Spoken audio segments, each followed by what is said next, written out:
muting and unmuting wherever necessary. So yeah, we'll take care, and I'll put things in the chat box, okay, to make sure. And when you get time, Praveen, not now, just check the link, huh? It wasn't Yeah. working. Oh, it's working. And panelists, I'm so blessed to have such an amazing panel. The only thing I request is let's maintain the timeline because we have tight schedule and so many awesome speakers here. Okay. Thank you.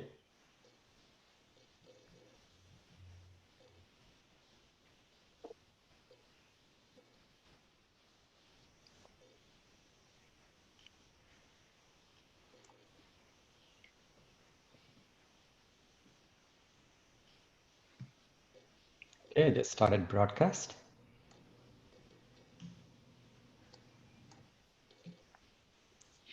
Good evening, good morning, good afternoon. Wherever you're joining from, I welcome you to Crack the Wellness Code's webinar series. Today, we're going to talk about how to manage gut health, immunity with dietary wellness best practices. This is a series sponsored in cooperation with ICC Wellness and Thai Global by Crack the Wellness Code. My name is Praveen Nara. I'm moderating the event today. So I see that people are still joining. So here's what I'm going to do. I'm going to play a quick little video for you all to get familiar with Crack the Wellness Code movement by ICC Wellness. And it's a 2-minute video. And as soon as the video is done, I'm going to come back and present the panelists. Here you go.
Okay, I hope you all got a little bit gist about Crack the Wellness Code movement.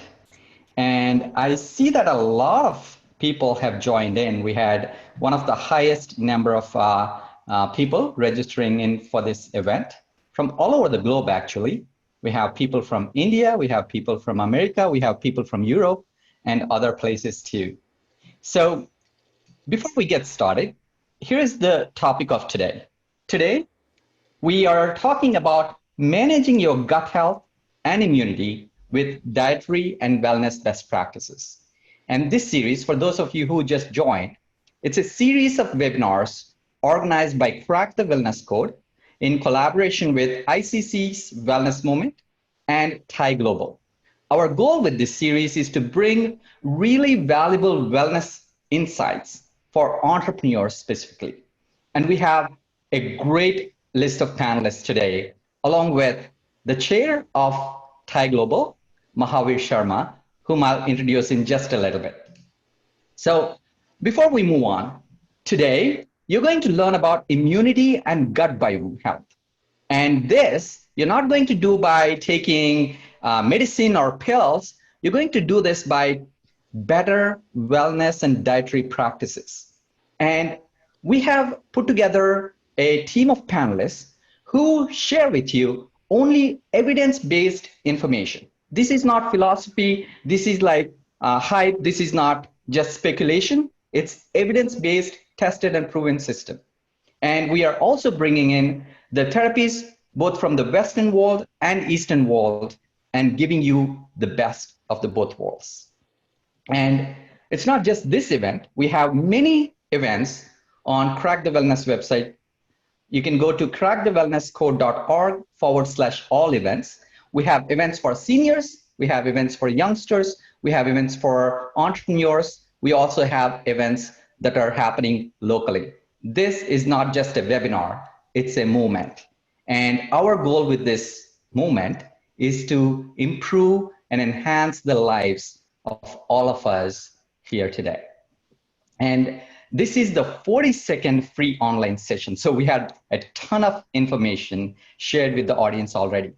And the Crack the Wellness Code movement was started by Nareen Bakshi and also Som and other people. And in the last 2 years, they added a lot of value with several online sessions. And again, this is a nonprofit. So please donate generously at crackthewellnesscode.org/donate. So today, quickly talking about agenda. First, we have two top-notch experts talking about gut microbiome. I'll introduce them as they come on. And then we'll have audience Q&A.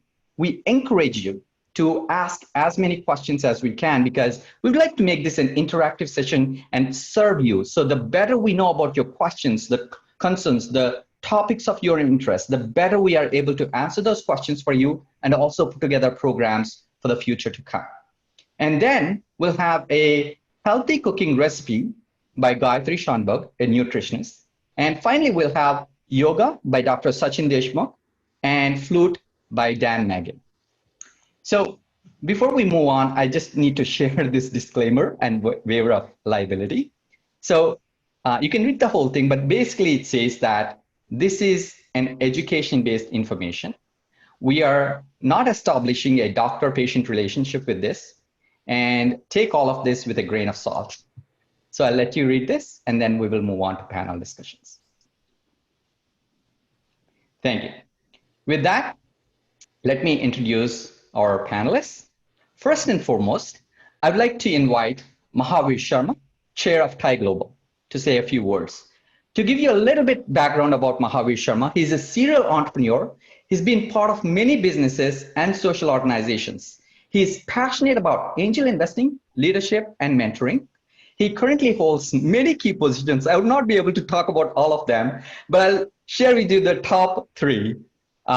He's a chairman of Thai Global Board of Trustees. He's a co-founder and chairman of RAIN, Rajasthan Angel Innovator Network. And he's also chairman of Thai India Angels, an initiative by Thai Global, among many other things. Mahavir Sharma, please take over. Thank you, Praveen. Good evening, everyone in the US. Good morning, bright Sunday morning in India. Good morning, everyone. I think this is a great initiative that Thai Global is proud to be partnering with ICC Crack the Wellness Code team. Third in the series, I have learned a lot in the last two panel discussions and sessions. I think I'm looking forward, and we are looking forward to more learning on what we should not eat to improve our health. I mean, we as entrepreneurs have always neglected our health in the pursuit of travels or work or long work hours. I think now is the time that we've started to look inward, and this pandemic has tried to create that situation and opportunity for all of us to do. It's a great opportunity. I think we are looking forward to this session. Thank you, the CWC team at ICC once again. Look forward to this session. Thank you, Praveen. Thank you. So now let me introduce Dr. Imran Junaid. He will talk about gut microbiome. Dr. Junaid is a board certified in internal medicine allergy, immunology, and obesity medicine. He serves as CEO of Jiva Health, a leading multidisciplinary integrative medical practice in the East Bay.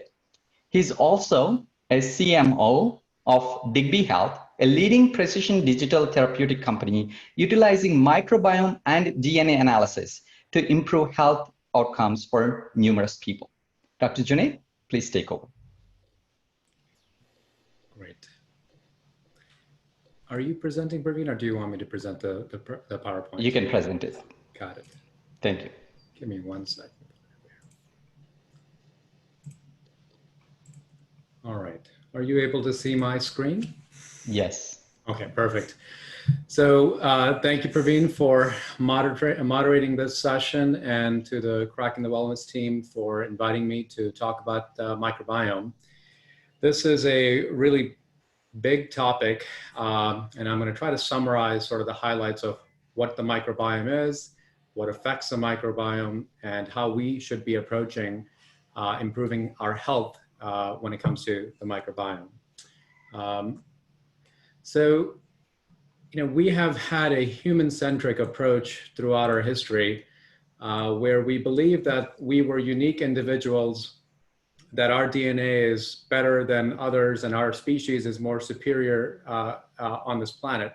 But what we are learning is that we are actually a common form of multiple organisms that occupy this body, and we need all of the pieces together: the bacteria, the viruses, the fungi, and our own DNA and cells to function appropriately. So the shift has gone from the perfect man, i.e. the Leonardo Vitruvius man, to a more holistic approach. And to kind of dive in deeper, we are really a superorganism here, where there are roughly about 10 trillion human cells with about 23,000 genes that express in those cells. Yet there are greater than 100 trillion bacterial cells, viral or fungal cells that cohabit with us. And those cells encompass over 3 million genes so far and counting. Just as a highlight, the microbiome was not a thing that was very much in the popular press or even in science appreciated as much until the last 20 years. And now every single scientific society is pushing heavily for us to look deeper into how those diseases affect the microbiome and how the microbiome affects those diseases. So we truly live in a balance between ourselves and the microbiome, and that balance leads to health, or if there's chronic inflammation, can lead to disease. There are many things that these bacteria that cohabit with us affect. They affect the production of vitamin K and other vitamins in our body. The bacteria produce these so that we can absorb them. And if they're not present, that can throw off our own physiology. They affect our bone health. With inadequate bacteria, you don't convert enough calcium to absorbable calcium, which leads to osteoporosis down the line. They affect cardiac disease. There are certain bacteria that are present that convert tyrosine to the other cofactors, which lead to atherogenesis, or plaque formation in the arteries of our heart and our neck, which predispose us to heart disease or stroke. And a common theme across the way is this pandemic, not the COVID one, but the obesity pandemic that we all suffer from. Almost 50+% of people are obese in this country at this point. And what we're learning is that bacteria that reside in your gut, the ones that help break down the food, can make it easier for us to develop obesity or not. And so all of these factors are important, and the bacteria that are there are important. Absolutely, they are. And Dr. Junaid, we are seeing the first slide. So if you wanted to advance, I just wanted to remind you. Oh, I have advanced it. Hopefully you have been following along. Let me see if I can restart this. Can you see the second slide? We still see the first slide. I apologize. I wish, let me try just sharing the whole screen. Okay. Okay, hopefully you can see. All right. Now we see the paradigm shift, yes. Okay. All right, so this is the superorganism where our cells comparison to the bacterial cells that cohabit us, and how that balance leads to health or disease. And please interrupt me if these slide transitions don't work. And then how the bacteria affect the variety of other states in our body: bone health, fat storage, vitamin production, how we actually metabolize medicine. And if I could take a second here, there's actually a study published last year where patients who were on cancer treatment, if they lacked a particular bacteria in their gut, that cancer treatment didn't work. And if we repleted that bacteria back, that cancer treatment started to work. So really profound effects of how the bacteria help us to function. There are many, many things that affect our microbiome. And so depending on how we're born, if we are born through normal vaginal delivery or C-section, you can actually pick that up on the bacteria, not only of the child, but even of an adult, to be able to look backwards in time and say, this person was likely born by vaginal delivery or by C-section.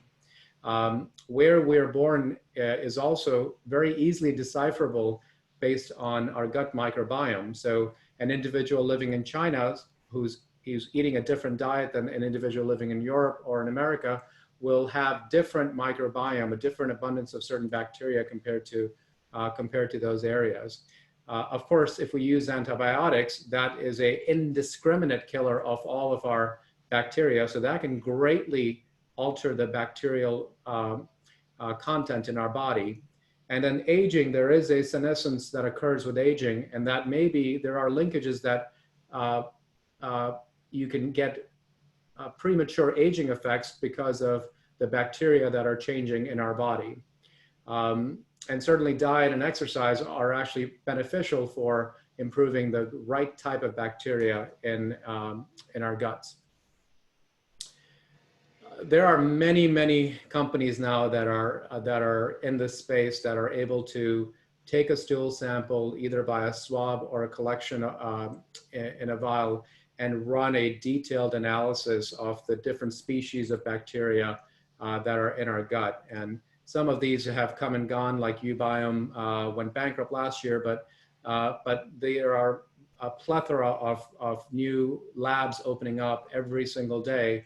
And that really helps us to be able to broadly offer the ability to screen our microbiome more effectively. I preferably, in our practice, we use GI Map because it gives a very clear panel of bacterial, both the good, the not so good, and the really bad bacteria, plus viral and other pathogens. But these are really more commercially available, and I would advocate for you to seek out this information from your doctor or from a provider who really specializes in this, because this is really valuable and gives us great insight in terms of how we manage our health. A couple of concepts that sort of float around with microbiome is how do we improve our microbiome if there is an alteration? If you suffer from chronic gut disorder where you have chronic bloating or pain or diarrhea or constipation, your microbiome is probably the more likely culprit than the food or other things that tends to get blamed. And IBS, which is a catch-all disease, likely is a foundational in microbiome disorder than anything else. And two things that we are using to help manage the microbiome are things that are called prebiotics and probiotics. And so the simplest way I can sort of put this, probiotics are good, healthy bacteria. They are the seeds that you ingest that allow to plant and grow good bacteria. And prebiotics are in our organic fiber type supplements that actually are like fertilizer. The good bacteria love these prebiotics, and they allow the good bacteria to grow. So there's many, many different types of this out there. The only downside to this is that if you're just indiscriminately taking a over-the-counter probiotic or prebiotic without actually doing an analysis of your microbiome, then you are effectively treating the unknown, because there are, as I mentioned, thousands of different species and over 30 trillion bacteria that live with us. Taking a few billion colony-forming units of an over-the-counter pill, which most of them are going to die with the acid in the stomach, are really not going to get you to where you need to get to if you're trying to heal your bacteria. So some more data is needed before trying out a prebiotic or probiotic on your own. That's very interesting, Dr. Junaid. Thank you so much. So I read online and I attended another event as well where they were talking about gut microbiome being like a forest, right? It has a lot of different trees and different species, like you mentioned. And microbiome among people apparently varies significantly. So assuming that someone has less than optimal microbiome, number one, is it possible to improve it? I'm guessing it can be. And if it can be improved, how long does it take to heal it? And what's the process? Yeah, so it is possible to improve it. And that's probably a great segue into what we do at Digby Health. And so at Digby, we are looking at not only the microbiome of an individual, but we actually also look at that individual's DNA. And based on those two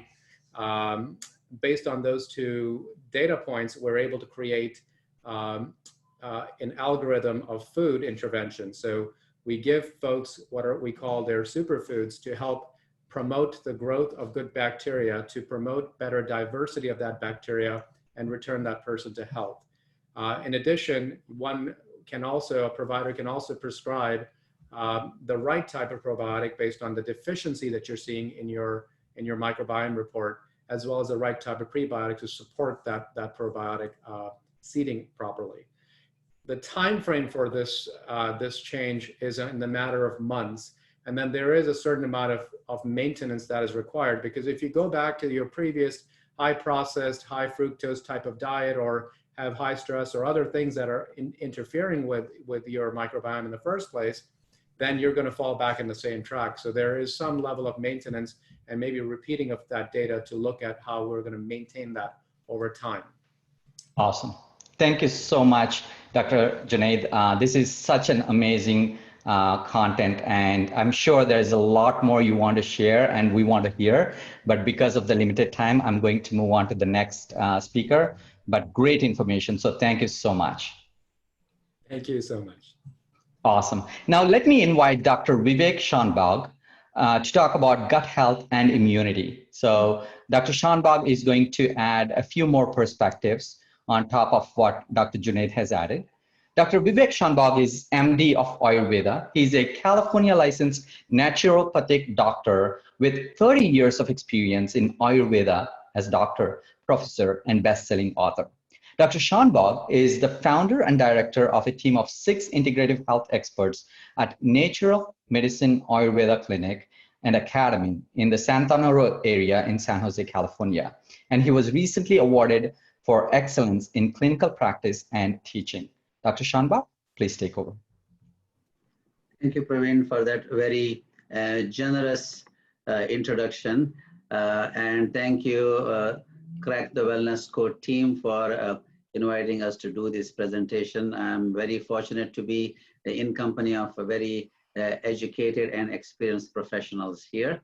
So I'm going to share a slide here and while Dr. Shanbhag is bringing up the presentations, I want to encourage all of you to type your questions in Q&A box, and we will get to them in just a little bit.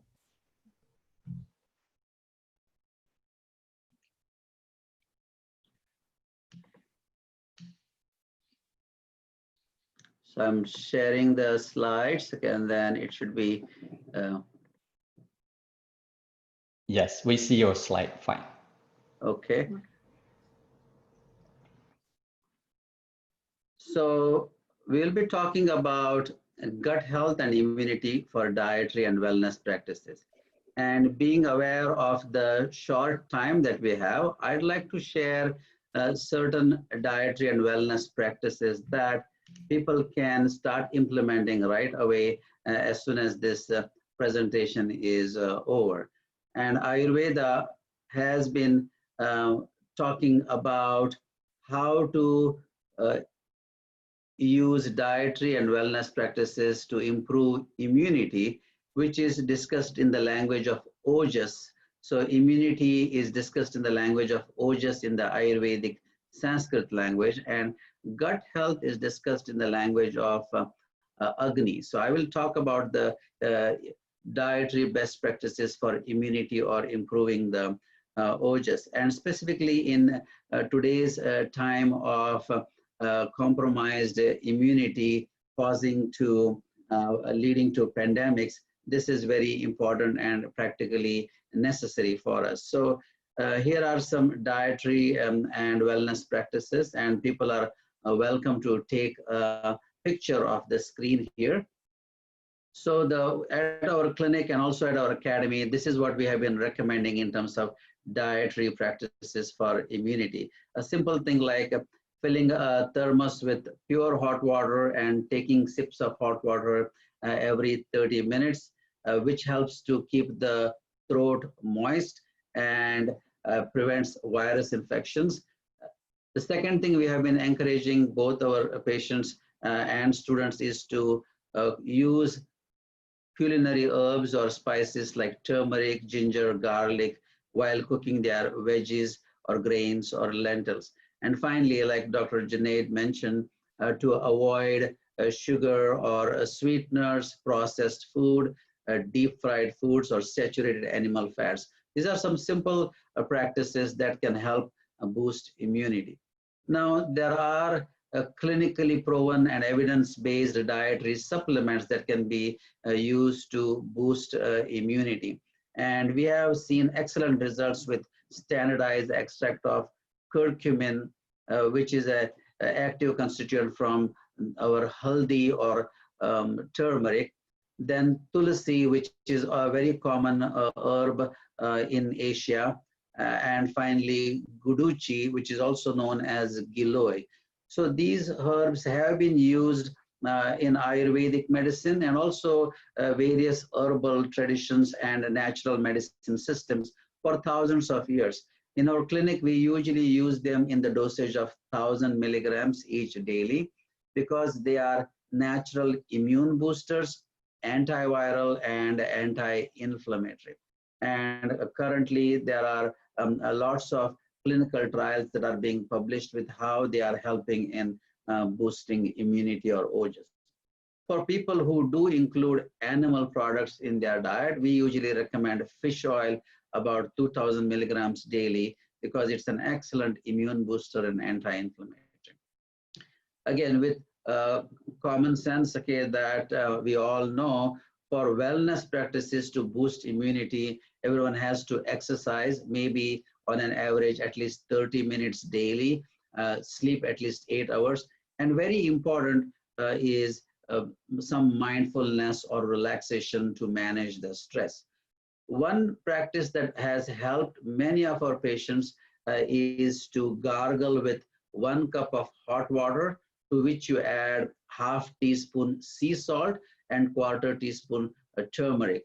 So that hot water allows the extract of turmeric to be absorbed, okay, in the mucous membrane of the throat that spreads to the upper respiratory system and the lower respiratory system and prevents, okay, infections and boosts immunity. So those are some practical dietary and wellness guidelines that we have seen excellent results. I'll move on to the gut health now, which is this next slide. And again, I would encourage audience to feel free to take a picture of this slide so that they can review this information at some point. Now, gut health in Ayurvedic language is discussed in terms of Agni. And Agni is a term for all of the wonderful physiology that happens right from our lips all the way to our anus. So all of the enzymes, all of the gastric juices, the pancreatic juices, and the bile from the liver, and all of the millions of gut microbes, okay, that Dr. Junaid was speaking about. All of that is combined in this very gestalt approach of Agni. And to boost that normal flora, we have to use both probiotics and prebiotics. Now, you can use them in diet in the form of yogurt, buttermilk, and in our Eastern dietary traditions, there are low salt pickled veggies. Again, an important factor is the salt should be low and there should not be any sugar in these pickles. In other culinary traditions, people have used kefir, kombucha, sauerkraut, kimchi, tempeh as wonderful sources of probiotics because they provide lots of healthy organisms and boost the normal gut flora.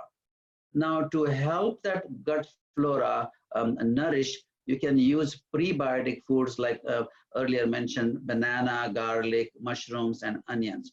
Of course, the dietary practice that is important for helping both probiotics and prebiotics is to minimize artificial sweeteners and sugar, processed food, and deep fried foods.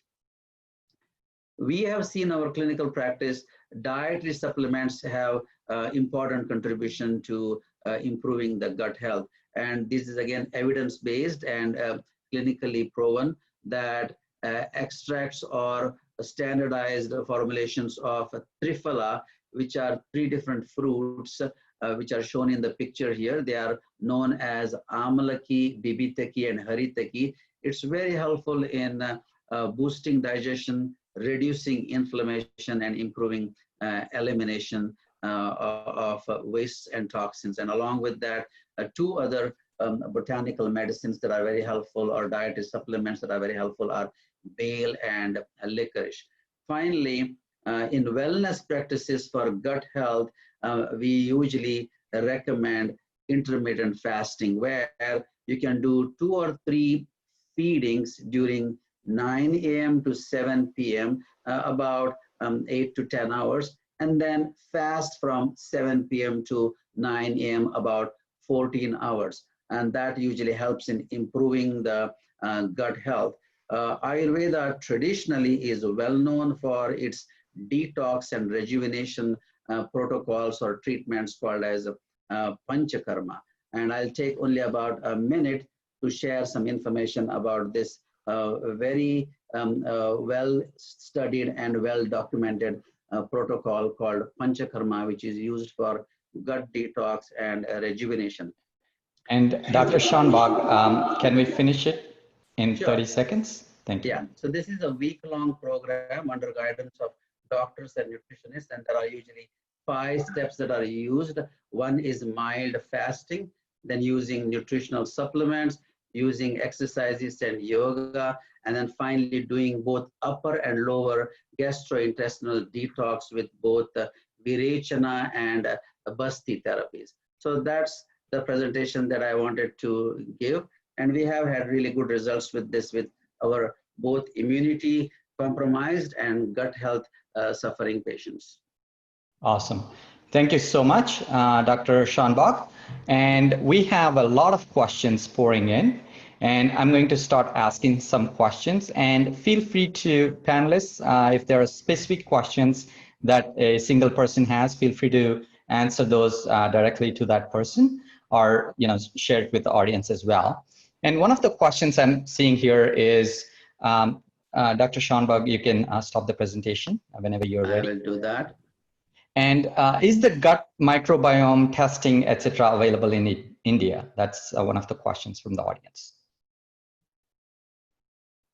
I don't know which lab specifically I would recommend, but there are labs that do it. If you would like, I can research a few and we can send that out afterwards as a comment on our website, just so that there's a good recommendations. I know that there are labs that the GI map takes international samples, but you have to pay for postage. And there are a couple of really good labs in Australia that also do international packaging as well. but I hate to give a recommendation without properly vetting it first. So we can post that. Yeah, thank you. And the next question is, does the gut microbiome vary from person to person by birth, age, season, or race? All of the above. And really, you can make a fingerprint based on any one of those things. So if someone is where they're born, geography-wise, how old they are, there's a good amount of data now available that we can model someone. It is almost like a fingerprint to the individual. And as we get better and better with these analysis, we'll probably be able to identify individuals based on this as well. Wow, that's impressive. The next question is, do processed Western foods destroy gut biome? Is Indian gut biome they were born with good for their health? And if so, what can Indians in the Western world restore? How can the Indians in the Western world restore their biome? Yes, the processed foods do alter your gut biome. And in some ways for the worse, and actually make it more easier for us to gain weight. The traditional sort of village diet is likely superior because that's something that we have evolved over time to live with. But the traditional Indian diet that's in the city, it mimics much of what the American diet is now. And this is why we're seeing such rampant increases in obesity, diabetes, blood pressure, heart disease in India and in Pakistan and Bangladesh, because our genes are much more susceptible to these disorders with these insults. Yeah, totally. I was in India, and my employees were so crazy about KFC and pizzas and all of that. They're youngsters. It's harder for them to understand even when we teach. So hopefully this education will help them. So there's a question from a particular person, but I think this question would be applicable to many people. So I'll ask this. I'm someone who catches cold regularly, and I have a tendency to sweat a lot. What preventative measures can I take to fight my colds? From an immunologist standpoint, up to 5 colds a year is deemed to be a normal number. It's a little higher than most, but if you're seeing more than that, then probably seek your doctor's attention. There's no medicine or treatment that has ever been effective in terms of prevention of colds. And so living your best healthy life, healthy weight, exercising is probably your best advice. I think that also applies to some of the COVID things. So thank you for that. Dr. Shanbhag, this question is for you. How many times do you recommend gargling per day? I usually recommend it twice a day, first in the morning after you brush your teeth, and that time you can do about 4 gargles from that half cup of hot water with half teaspoon salt and quarter teaspoon turmeric. And then you can again do it right before you go to bed, so that when you do it in the morning, that protects you throughout the day. And when you do it at night before you go to bed, it again creates a protection for you throughout the night. So those are the 2 times that I usually recommend. Thank you. And next question is about Goduchi. Number 1, is it available in India? And there's another related question that asks, are the tablets, Goduchi tablets by Himalaya, good? So Guduchi is a herb that is grown all over India. It's also called as Amruta, and it has heart-shaped leaves. So it is easily available all over India. In the Hindi language of India, it is called as Giloy. Now, people usually sell it as powder or capsule. I usually recommend standardized herbal extract, because then that way it gives you certain measured dose of the active constituents. And then I usually don't subscribe to any one particular company, as long as you do your homework and find out the good quality by doing the due diligence. So I recommend standardized herbal extract of Guduchi, or what is known as Giloy in Hindi. Got it. Thank you for those. And there's another question Do you recommend Neti practice, Dr. Shanbhag? Neti is what is known as nasal lavage in this country, or nasal wash. It comes from the yogic tradition, and it is, if done properly, is very helpful for upper respiratory system, specifically for your nasal passages, okay, your sinuses, okay, and also your ear, nose, throat health.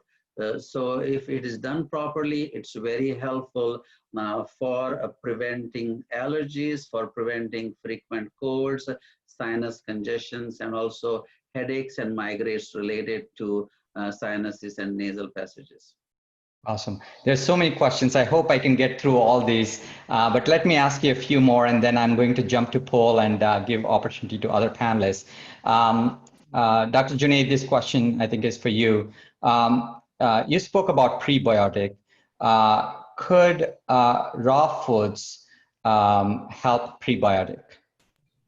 Yeah, prebiotics are typically raw foods, chicory root, there's inulin. There's a lot of types, but they're typically natural foods that are raw, that are not really digestible by our cells, but more digestible and promote good bacteria. Awesome, thank you. So next, I'm going to launch a poll. Our goal is to help understand what topics have the most interest. So we have a list of 4 items here. Let me launch the poll. Please go ahead and answer. I encourage all of you to participate because we are doing this for you. The better we know about what your interests are, what your challenges are, the better we are able to put together programs to serve those needs. So please answer these questions. And I'm actually going to share the responses once it's done. Very good. 45% of you answered already. 57. That's one question. We should be able to do it faster, guys. Come on. Okay. That's 70%, 69 actually. Okay, 70. Okay, 5 seconds and then I'm going to close the poll. 5, 4, 3, 2, 1. Ending the poll.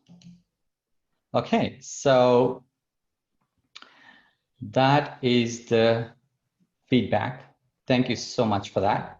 While you guys are checking that poll results, I'm going to ask one more question and then we're going to jump on to the next topic by Gayatri Shanbhag.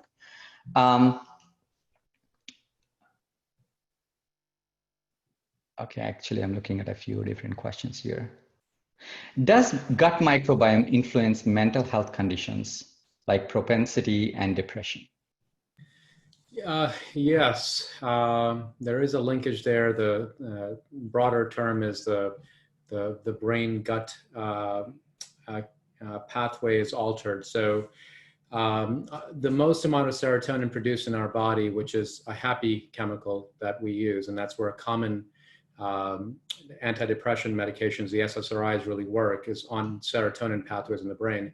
The most amount of serotonin that is produced is actually produced in the gut, and that gets absorbed in the bloodstream and influences the brain, as well as melatonin, which regulates sleep as well. So, so if you have an unhealthy bacterial count that does not adequately convert these natural amino acids like tyrosine into serotonin, then that can predispose you to a lower mood, and depression and other psychiatric illnesses.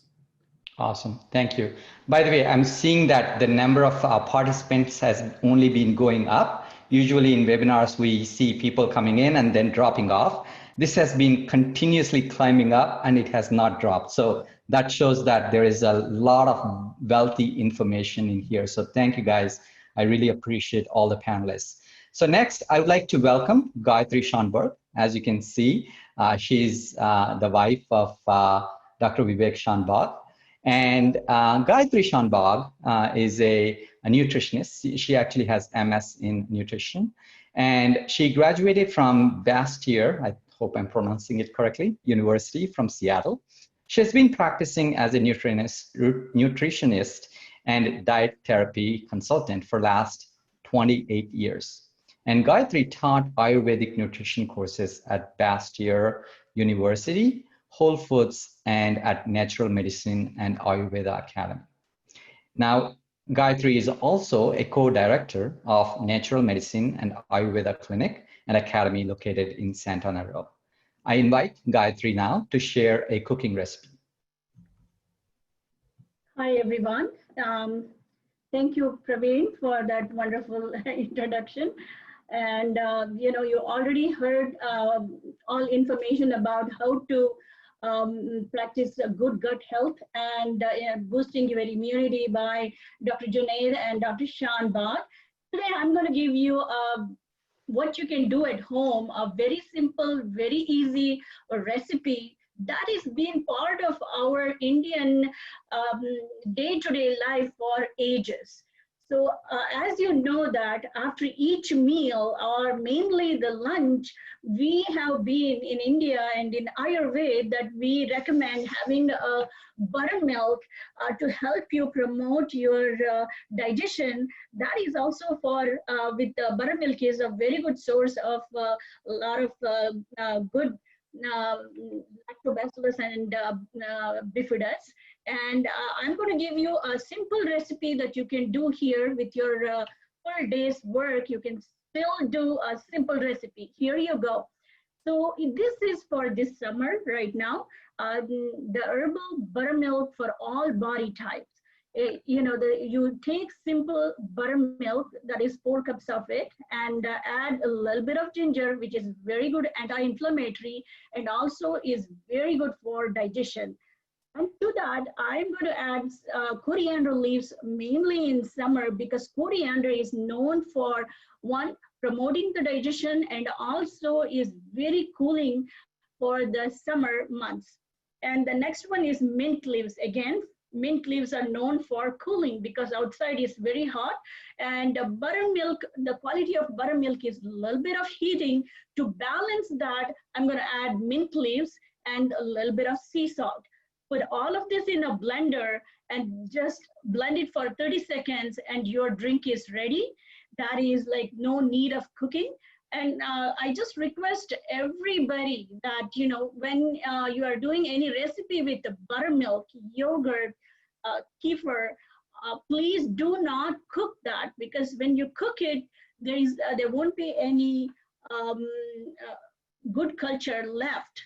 So I want to make sure that this recipe is individualized for different body types. In Ayurveda, recommends about 3 body types, which is Vata, Pitta, and Kapha. So let's make that for each body type, what changes that, what specific spices that you can use to make it right for you for proper digestion. So if you are a Vata person, what that means is that people of this body type are relatively more cold, dry, and very fast. For them, use buttermilk or kefir made out of organic or A2, which is easy to digest milk. Or if you are sensitive to milk or lactose intolerance, then please use almond or coconut milk. That's also available nowadays. And then with that, you can also add some of the calming and digestive herbs like ginger, asafoetida, like hing or ajwain, so that will even make your digestion and absorption better. And then for the Pitta body type, the Pitta we explain in 2 words in Ayurveda, hungry and angry. So for the people of Pitta body type are relatively more hot, reactive, and sharp. For this body type, yogurt, buttermilk, kefir, or any of that is very sour, means more acidic. So make sure you use freshly made, less fermented buttermilk so that it won't increase acidity and other issues. So make sure when you're using for Pitta body type, use the cooling herbs like cilantro, mint, dill, so that balances their body heat. And for the last person, the kapha person who can look at any food and can gain weight, don't have to eat it, these people body types are relatively more heavy, slow, and moist. So use only buttermilk or kefir. Mainly the problem with the kefir is it is made out of whole milk, which is very calorie dense. So for that, you can either dilute it with the equal amount of water. That would be ideal for kapha. And then the best thing for kapha is that do not take buttermilk for dinner. Have it for lunch. It is very good for during the lunch time.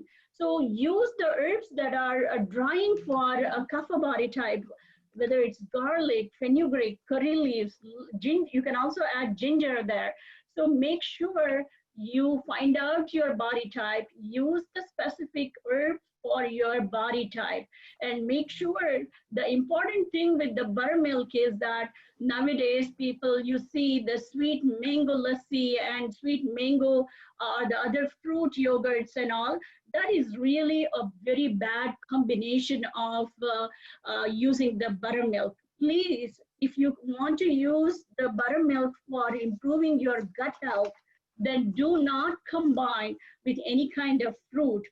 Use mainly the spices which will help in your gut health, and also make sure do not add any kind of sugar or sugar substitute. Make sure you use salt, which is better for improving the gut health. So That's amazing. yes.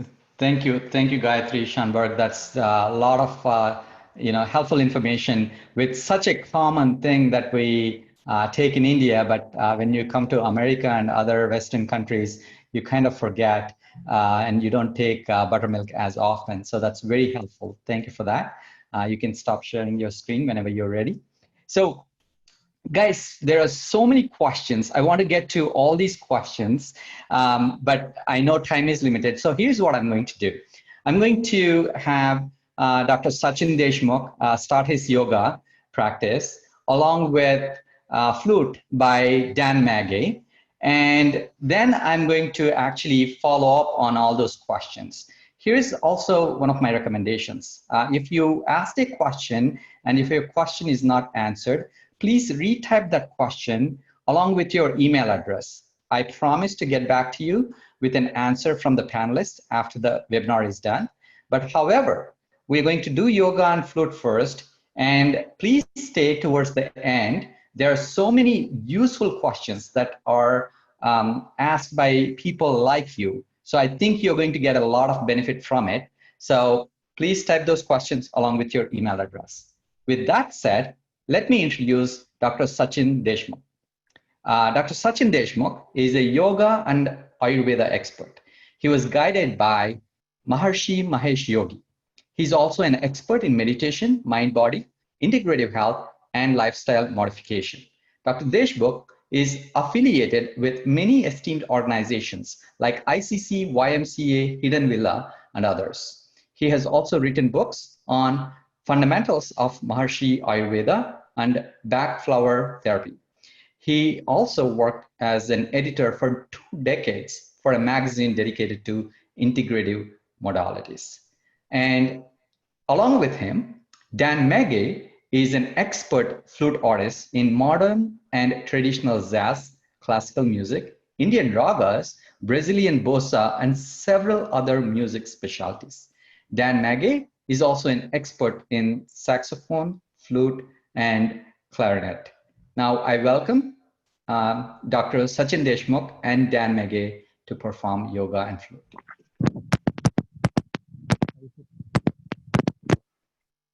As we are sitting for 1 hour, trying to move a little, especially with the pandemics like this, it's always good to move every hour or every 15 minutes. That's what the recommendations are.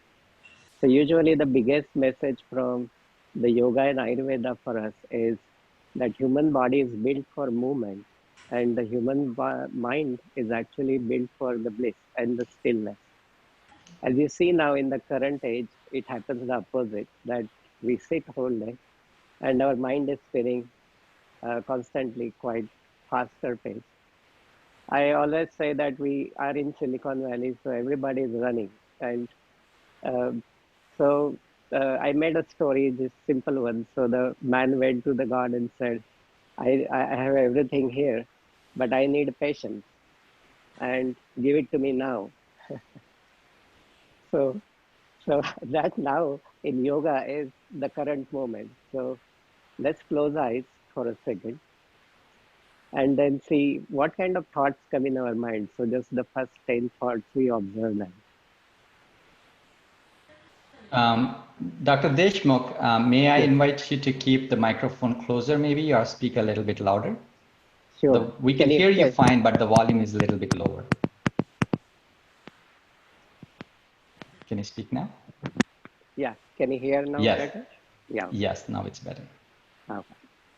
So let's take a break. So rub your palms, keep the palms on your eyes, pass it through whole of the face, then to the neck, to the chest, back, to the arms, forearms, then all the way to the toes. So we want to reach, rotate the shoulder forward, backward.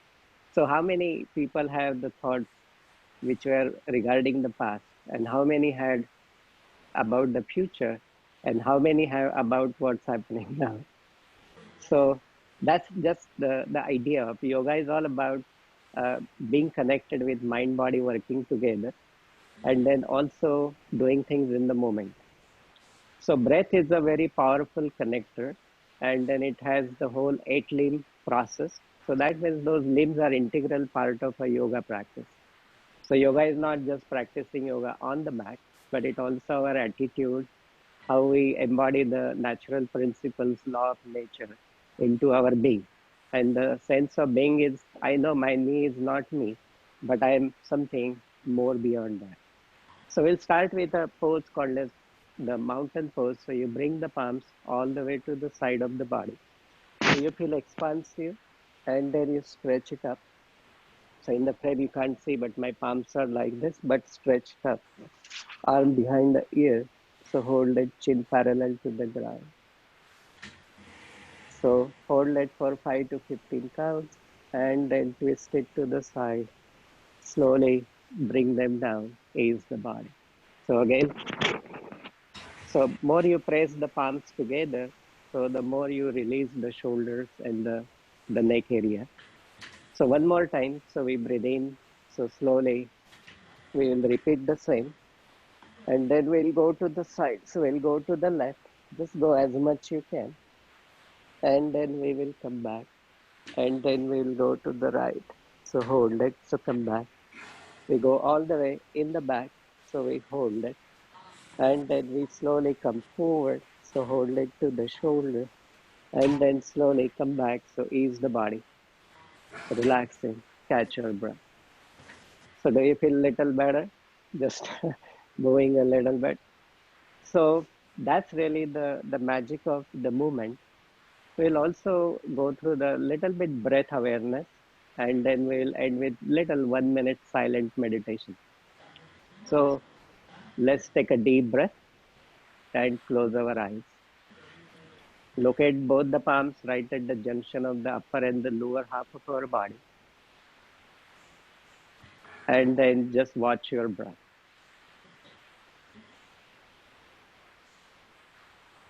So as we breathe in, so we pause. And then as we breathe out, so we pause. So this pause is really what activates our parasympathetic nervous system, which creates the relaxation response.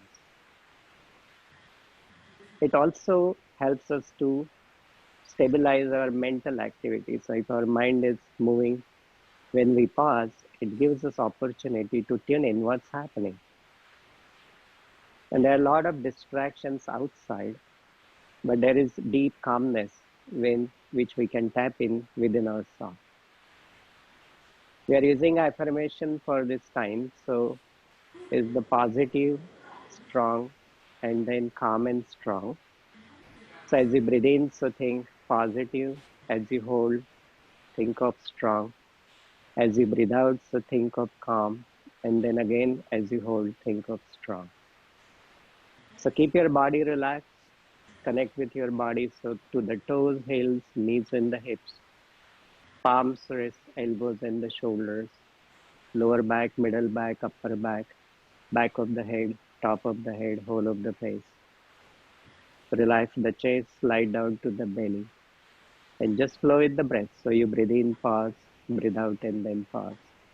You'll hear the music in the background. So just tune in the breath, tune in the music. If your mind wanders, keep bringing back to the belly or breath or to the affirmation.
Thank you, Dan. That is So, amazing. Thank you, Dr. Sachin Deshmukh and Dan Magay. You know, out of all these music instruments, I feel flute is one of the most calming, relaxing, and I think definitely reduces stress. So thank you for sharing this. I think it's amazing and a great time to end the session. Sachin Deshmukh, any last points that you want to add? Feel free. so the last thing what we want to do is we'll just do a quick body toning so it completes the Okay, process. So you sounds good. stretch your arm forward and then you just tap the body. So above and under, and then to the chest, in the back, and then all the way to the toes. Rotate the shoulder forward, backward, and then rubbing the palms, pass it through whole of the face, very, very slow to the neck, to the chest, in the back, and then all the way to the toes. And the last message to take back with us is that the now is the current and now is not the impatient. So any mind body practice when you start, you have to give itself like 4 to 16 weeks to see the big transformation. And it's not important in the beginning what you do, but what's more important is why we do it. And that's what really makes the difference and the great foundation for our practice. So hope that will inspire you to make a change and start into your routines. Even yoga is not necessarily 1 hour on the mat. You can take 5 minutes every hour, 1 minute every hour, and things like that to make a change. And the last thing I would like to say, the Buddha said that if you don't have 5 minutes for meditation, you need 1 hour of meditation. I think that's all of us. With that, thank you, Dr. Sachin Deshmukh, such a simple yet effective yoga practice. So with that, I would like to share with all of you that the next webinar in this series in collaboration with Thai Global is happening on July 25th. And I think this is very useful for all of us who are working, many of us in technology industry, where there's a lot of stress, anxiety, especially in the times of COVID, when people are worried about their health, their work, their finances, and things like that. And we'll have a great panel of experts. Again, this is going to be on July 25th. We actually moved the event half an hour earlier to 7 p.m. on suggestion by Mahavir Sharma, great suggestion. We're going to make it easy even for the Eastern time zone people to attend. It'll be 10 o'clock, but we were trying to match with India time zone as well. So 7 p.m. here is 7:30 a.m. in India. So we want to make it available to as many time zones as possible. I just shared the link on the webinar chat.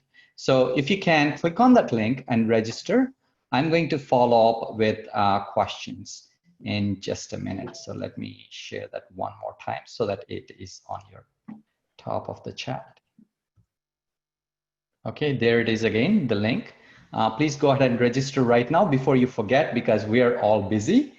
So we might forget. So let me move on to other questions. And some people were asking for contact information of the panelists. I am going to share it once I go through the questions. So please stay if you want contact information of the panelists. So let me pull up these questions here. So the next question, if I may, is how do we boost immunity to feeding babies and young children against COVID-19?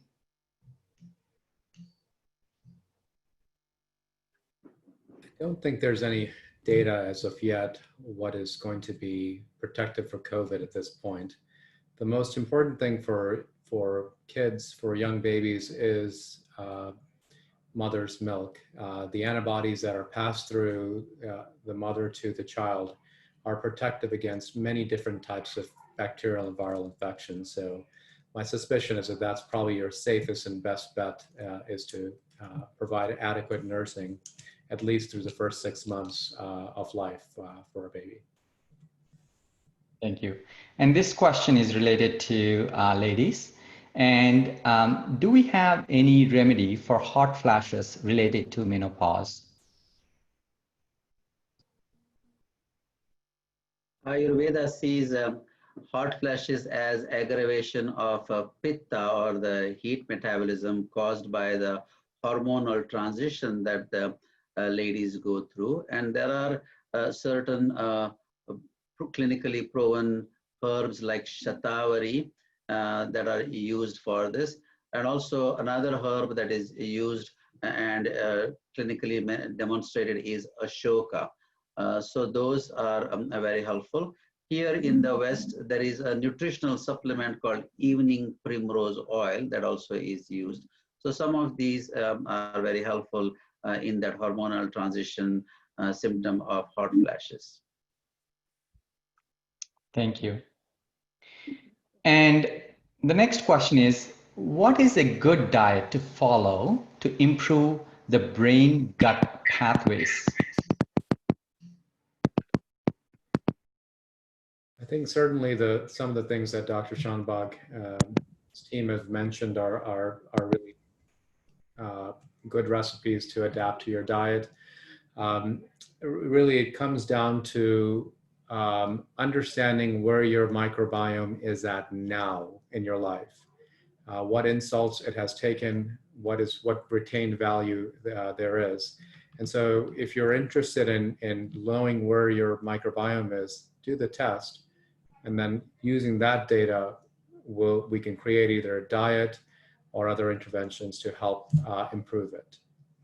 And there is no one standard good diet for everyone. It has to be individualized or customized for each body type. So the person has to understand what their physiological mind body type or their how their biochemistry is unique, and learn about what diets are good for various body types, and then follow those. So there is no one glove fits all.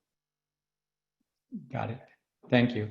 The next question is, I had to take antibiotics and amoxicillin due to tooth infection. I had diarrhea continuously. My concern is there antibiotic that is easier on the stomach?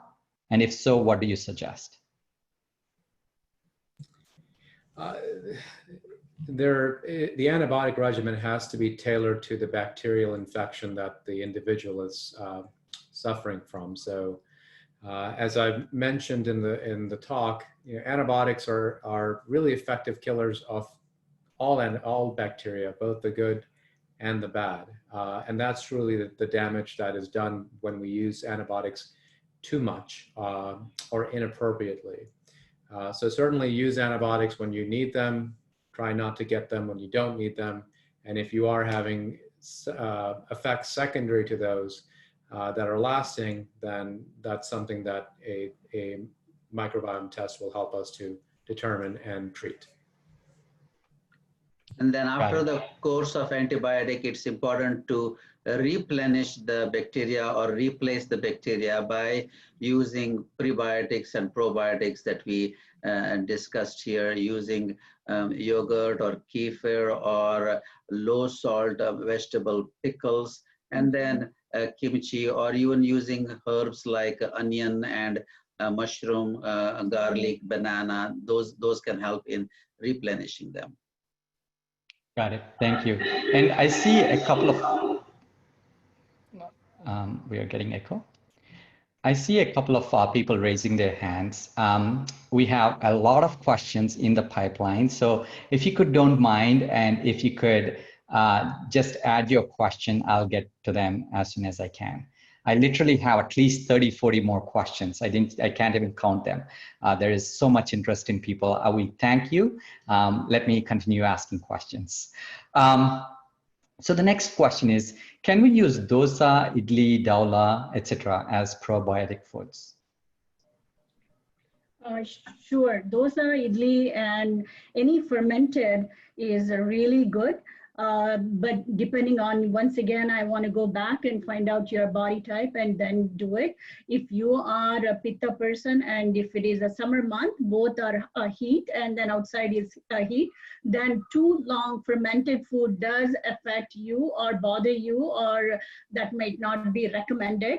But dosa, idli are a good source of B vitamin, as well as good for gut health. One caution I would provide to people here in the West is that do not buy ready-made dosa batter that has been in the refrigerator of the store for 5-10 days, because that is over fermented and it will increase the acidity and cause you problems with either acid reflux or even gastritis. So freshly made dosa, idli batters are in fact ideal ones. And then as much as possible, don't microwave those before you do your dosa or idlis. That's very helpful. We don't even think about that. We look for convenience and we miss out on so much in the food that we are eating. Thank you for that. The next question is dairy good for you? Is dairy good for you? It depends on if you are able to digest that. If you have good lactase,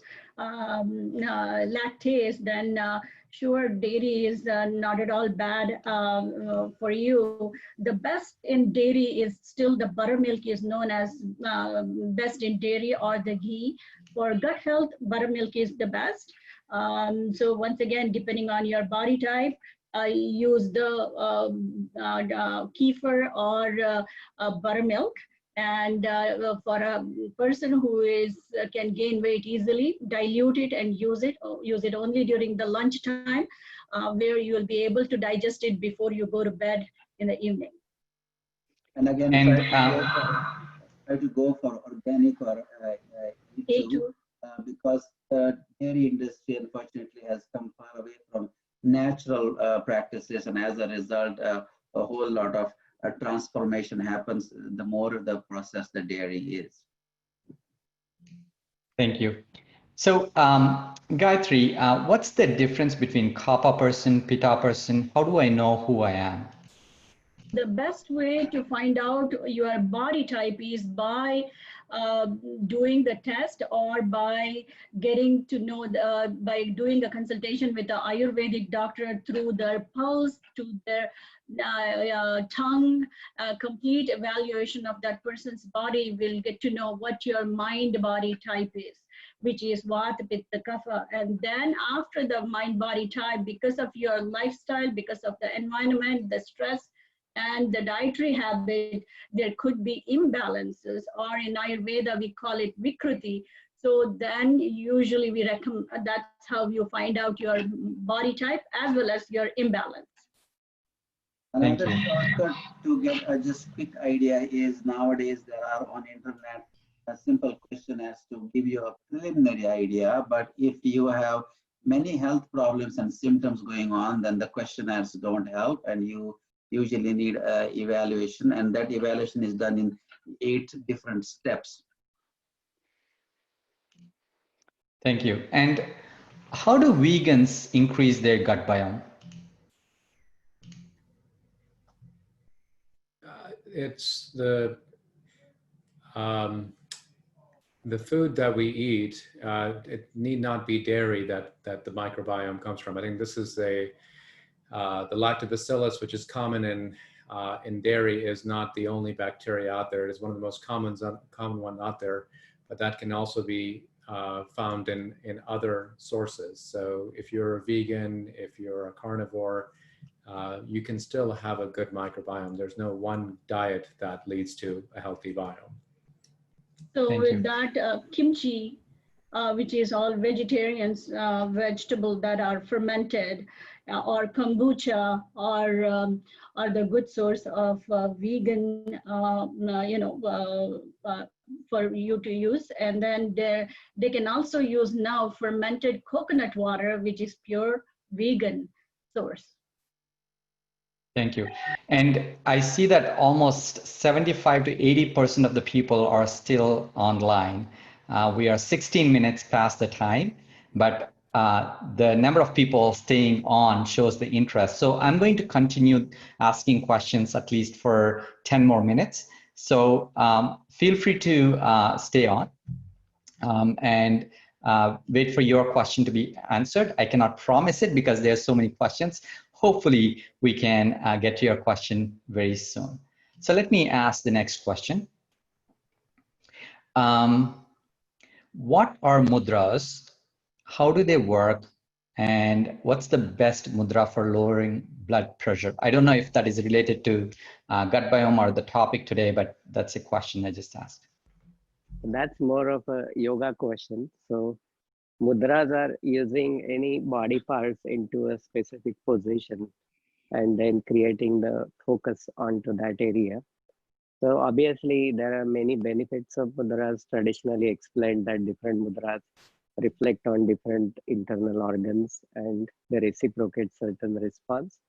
So there is no specific mention like this mudra helps for this particular element, but these are the inferences drawn by practitioners or the logical database over a period of time. So we can't say this mudra is for blood pressure and this is for asthma. It's a common theme. There are basic mudras like Chin, Chinmay, Adi mudras. So they are like this, which we normally see yogis sitting like this, or like this, or like this, and things like that. So using any mudra is actually has the similar impact on your physiology. So it's really the calming down and focusing. Got it. So the next question is, I've been told not to eat raw vegetables as it is supposed to be hard on the digestive system. How do I get my dose of prebiotic then? In general, you should be eating raw vegetables unless you have an underlying gut disorder. So if you cannot digest raw vegetables, then we have to use supplements. that have these prebiotics in there. And my slides, if when we share this, has some of those supplements in there that are good prebiotic sources. Thank you. And are the resistant starches beneficial to gut microbiome? And if yes, how much time does it take typically for us to see the effect? And what is the recommended dosage? Variable dosage depending on your need. Some effects are seen within the first dose.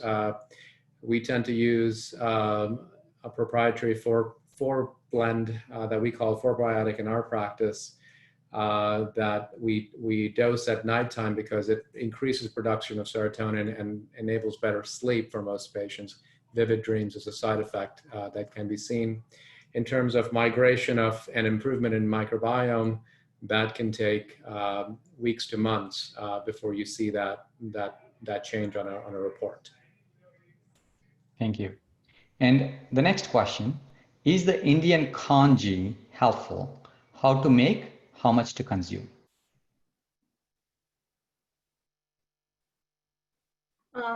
Indian kanji is very helpful for digestion. If you have a digestion issue, you're not able to digest properly, then kanji during illness, fever or anything, we usually recommend kanji because it's easily digestible. At the same time, it will give you very good nutrients, B vitamins. If you use the whole grain, not the refined grain, then you will get nutrients from kanji.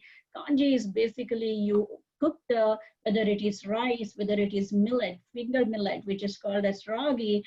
You can cook it with extra water, and basically you don't waste the extra water that you cooked, and you take that so that you'll be able to digest and get the nutrient faster. Thank you. And the next question, I always have stuffy nose and constipation. Went through several tests, but nothing came out. I'm looking into Ayurvedic practices now, so looks like I have kapha and vata imbalance. Can microbiome test help me identify the food that is causing these conditions? I think the microbiome analysis will help us identify the bacteria that are abnormal, and that can help improve the constipation piece. Most microbiome tests are gut-based tests, and we know that the nasal passages have their own microbiome as well. There are no commercially available microbiome tests for our nasal passages. So there are some that are in development right now that we are looking forward to utilizing, because that can help people who have chronic nasal issues that are negative on allergy testing and really are requiring antibiotics to manage. So yes, you can do some testing for the stomach, and yes, you can improve that to help improve the constipation. Thank you. Kapha and vata, when somebody has both kapha and vata aggravation, it means there is an increase of the cold quality in that person. So they then should be focusing more on having warm foods, sipping warm water, and also using warming culinary herbs like ginger and black pepper in their diet, and that can help both your sinuses as well as your constipation by rebalancing your kapha and vata. Thank you. And do you do microbiome testing on kids? Is that recommended? You can do it on kids. If I could take a second, my family went to Bali. My son ate some strawberry shake and had chronic gut issues for weeks and weeks and weeks afterwards, and just wouldn't eat as much. So we actually ended up doing a GI-MAP test on him, and with the right prebiotic-probiotic mix, actually restored his gut to health, and everything went back to normal. So absolutely, wow. There's value. Awesome. So there's a comment and a question. Since eating a whole food plant-based diet, I barely ever get cold, less than once a year. Is 5 colds annually a real average? What was the question? I didn't quite understand that. So do people get 5 colds per year on average? No, that's the typical max that we would want, that we tolerate before we start asking questions. Is there an immunodeficiency present or not? And then there's a slew of tests that are needed to identify that immunodeficiency. So that is a rough north of normal that you should consider as okay, but there's some qualifications. If you're having real severe infections that require antibiotics over and over again, then that certainly also requires some investigation in terms of what is going on with your immune system that is predisposing you to getting infections. And I'm one of those beneficiaries. I used to get cold multiple times, certainly more than 5 times a year. I changed my diet about 6 years ago, and now I rarely get cold, maybe once, if at all. So, yeah. The next question is, can diabetes be controlled with a diet that supports microbiome and Ayurveda? Definitely, diabetes can be managed and kept under control with basically 3 factors: is a proper diet for your body type, a very regular exercise, and then using proper food supplements, culinary herbs, and botanical medicines. So with these 3 proper balance of diet, physical activity, and natural medicine, you can keep it under control. Thank you. And the next question, does ginger lemon warm water drink break intermittent fasting? So let's say in the early morning, they're taking water with ginger and lemon. Does it break intermittent fasting? Ginger lemon water, since it is very low in calorie, I would not say it will break the intermittent fasting. If you add a ton of sugar to it, or if you add a ton of honey or maple syrup to it, then I would say you have broken the intermittent fasting, because you gave so much of kapha increasing or calorie increasing sugars in there or sweeteners in there. Otherwise, if you're just having a glass of ginger lemon water, that is not breaking intermittent fasting. Thank you. And the next question is it okay to eat raw vegetables thoroughly washed, particularly as we become old and people with less immunity? Is there any suggestions to eat these veggies for people who are old and have less immunity? There are cruciferous vegetables which are usually not recommended to be eaten raw. So this is like cauliflower or broccoli. Those for older people who have lesser digestive enzyme secretion and overall their systems are drying, they should go into more cooked and steamed vegetables. If you have leafy vegetables, or if you have other non-cruciferous vegetables that can be digested, specifically those who have a lot of enzymes in them, there is no problem. And the next question is, are there authoritative websites or books on which we can learn more about my gut microbiome? Because the field is so new, there isn't one comprehensive place, and the data is changing very quickly. So by the time it gets published, there's already additions and addendums in place. So I could not recommend one particular source that is an authoritative at this point. Thank you. And next question is for Dr. Junaid. How do we start testing our gut microbiome? And what happens after we send our bowel samples? Do we get analysis by doctors like you? Do we get recommendations of dosage and strains of bacteria, prebiotic or probiotic, that we should take? Yeah, this is typically ordered by a physician where we have kits in our office, or the companies deliver the kits to the patient's house.